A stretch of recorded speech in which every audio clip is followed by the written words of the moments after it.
Welcome to the We've All Done It podcast. If you are struggling with some toxic work BS, you, my friend, are in the right place. Office politics are hard, and sometimes we are the fun in dysfunction. I am Kimberly Benoit, your host and author of We've All Done It, getting real about the role we each play in a toxic workplace. With over 20 years of leadership experience, and yes, my own toxic missteps, I will be joined by leaders just like you and I to explore common leadership situations that every leader finds themselves in at some point in their career. We discuss lessons learned in a judgment-free space because no matter how it feels, we aren't alone in our struggles. We all have our own BS, and we can support and learn from each other. Everybody, it is so good to see you. Today is just going to be a solo podcast, and I want to talk to you about my book. We've all done it. I know some of you have read it, and if you haven't, please get out there. There's links in the show notes and in all different places, but please check it out. And because what I want to do today is to talk about the book and the next step in the discussion.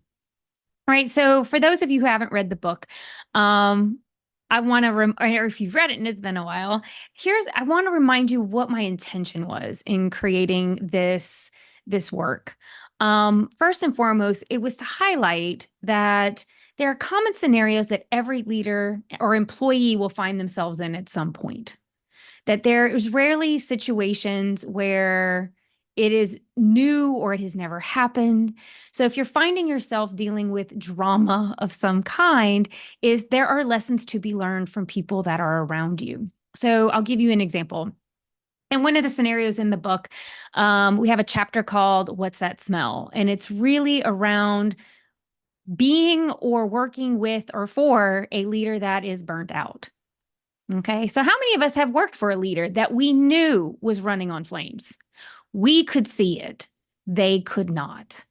And the challenge of that is you know that they are making choices and decisions that make them their own worst enemy, which is so challenging and so frustrating.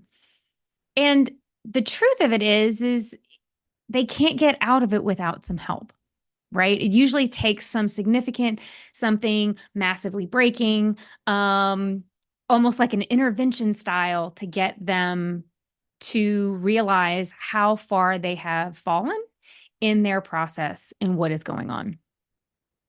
So that is so you realize if this is you're not alone, right? The second reason I wrote it was because I really wanted to drive some compassion that we've all been there at some point in time. You know, I made an intentional choice to tell stories in my book about my less than stellar actions and my less than stellar moments. I have made these mistakes. And candidly, I will probably make some of them again. Why is that? Because we are human. We're not robots. And sometimes, again, it may take more than one time to learn a lesson.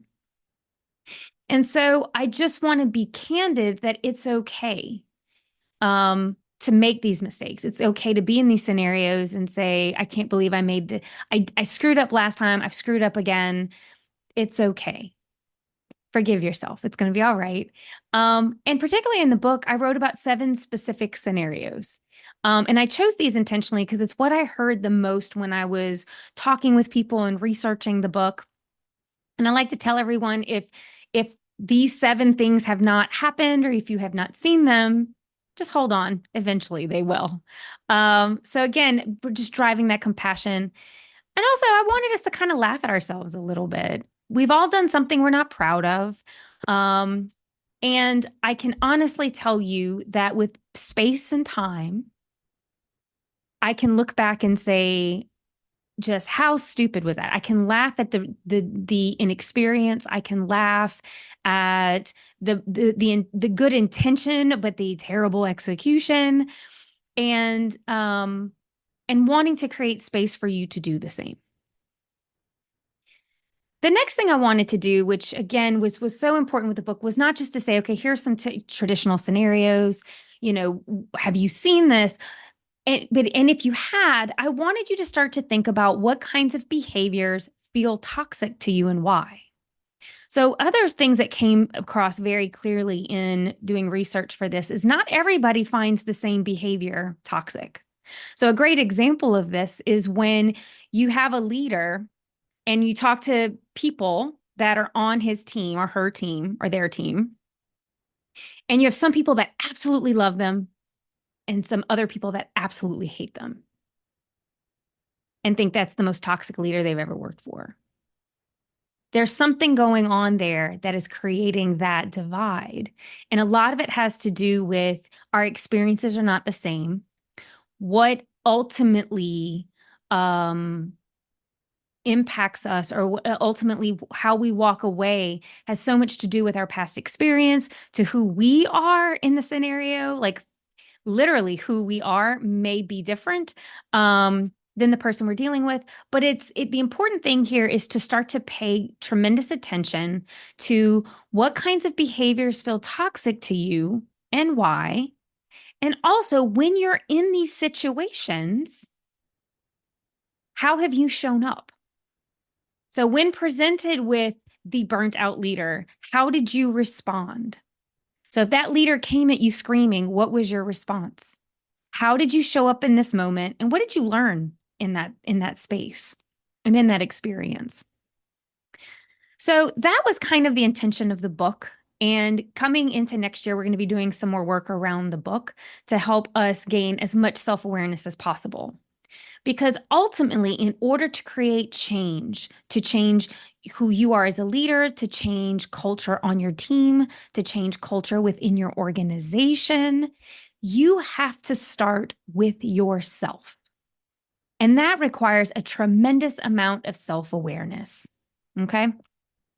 Now, I know you're sitting here saying, Kim, that's not rocket science. No, it's not. But truly knowing who you are, how you show up, how it impacts other people is a whole lot of hard work. And it requires dedication. It requires bravery and courage, because sometimes what's going to come back at us is not going to be something that we like. It's not going to be something we're proud of.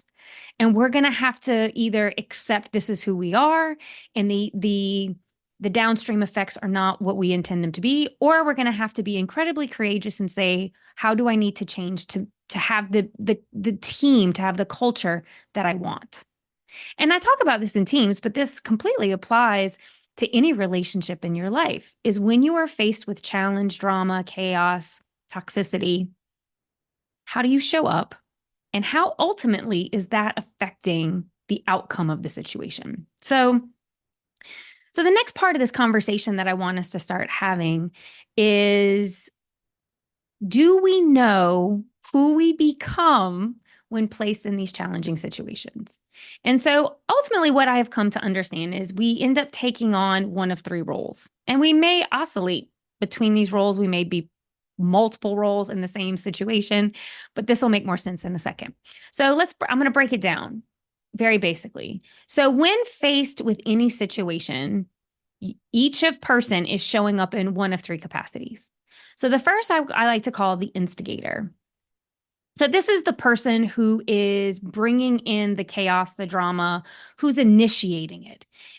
I like to think about historically in my past when you're sitting in a room and some kind of meeting's about to start, or maybe it's a project meeting, and that person comes in and they are breathing fire, and every single person in that room is a target.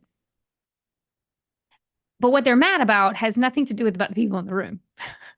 So that's, so it's the person bringing the drama. It's the person having that bad day. It's the person who is dealing with the burnout, but doesn't know that they're burnout. But boy, they're creating chaos for everyone else around them. So the interesting thing about instigators is we never want to think this is us. I have rarely met a person or somebody that I'm working with, and when we're talking about how to navigate some kind of challenging situation, where a person said, I think I'm the problem. That has never happened. And so where I want to step back and say is in the moment, we never think it is us. We either want to be all the hero or all the victim. But the truth is, and I say this with complete humility, is that I will hold up my hand and say, I have been the instigator. I have been the one that has brought the drama. Now, in the moment, did I intend to bring the drama? Probably not. I can immediately tell you right now that there are situations where I thought I was doing a good thing. Again, this may come down to intention versus execution. You had a good intent, but how you executed it was completely inappropriate and wrong. But it doesn't change the fact that you were showing up as the aggressor. You are showing up as the hostile person. So hold on to that. So that's the first one. So who is instigating? Who is bringing it? One role. The second role is whoever's receiving it, right? And so usually when I am working with people, this is the role they see themselves in. And again, it feeds right into I'm the victim or I'm the hero, right? This came to me. This is how I responded. The reality is how you respond when something is brought to you is a huge element of how the chaos, the drama, the toxicity is either escalated or de-escalated. Because we all know somebody who's like, if you bring the fire, I'm coming right back at you, which may be appropriate. But again, come back to intent versus execution. And then impact, which is something we'll get to, not today, but to think about. It's not just, did I zing you back? Well, now you're just as aggressive.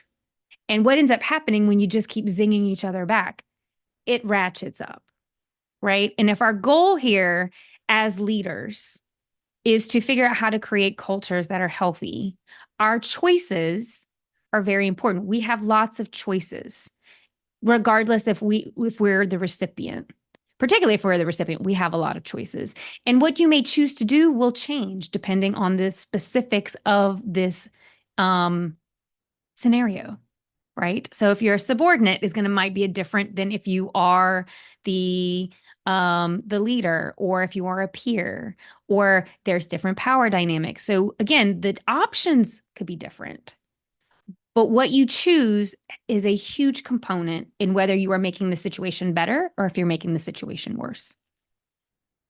The last role, which I personally think is maybe the most important role that determines the culture of your team or your organization, are what I term observers. So you're not in it, but you're watching it. It's around you. I like to call these people, it's not my monkey, not my circus. I'm not touching that with a 10-foot pole, not my problem. Those are very common statements that you hear, right? So, and we think about observers, we kind of have two extremes. We have that one where people want to avoid it. If it's not directly affecting them, it's not their team member, it's not their peer, it's not their boss, they want to stay out of it. They don't want any blowback from any way, shape, or form of the chaos that's happening. But unfortunately, what you do in these moments also helps determine your culture. If you ignore it as if it's not happening, what message are you sending? Particularly if you are a leader that holds influence and power. So if you do nothing, your actions or your non-actions is sending a message that it's acceptable. Again, you have choices, and your choices have impact. And then the other side of it, because I said there's two extremes to observers, are the people who want to pretend it's not there, and their non-action creates an impact. Equally on the other end are the people who view this as their personal, desperate office space, desperate housewives. This is they live for this. They come to work for the drama. They may even stir that pot a little bit because, boy, that's so much more fun than doing actual work.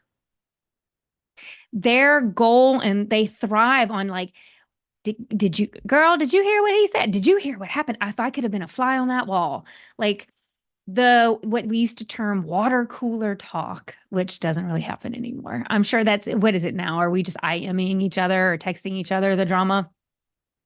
But the reality is these behaviors are equally have an impact, because what they are doing is they are encouraging and creating a very thriving environment for gossip, drama, versus an environment where you feel that you are safe and respectful, because we all know if they're talking about them to you, they're probably talking about you somewhere else.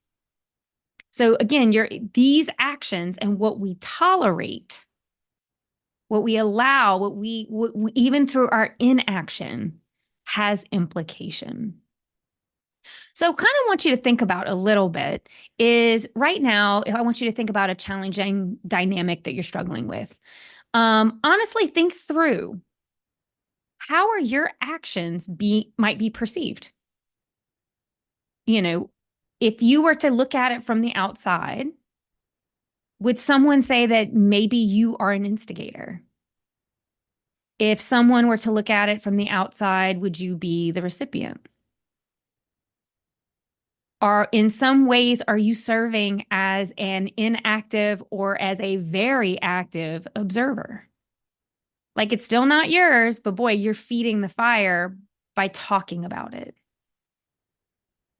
by maybe perpetuating stories that you don't know are even true. But boy, they sound good. So again, I didn't say that sometimes it didn't feel good to do the wrong thing. Sometimes it feels great doing the wrong thing.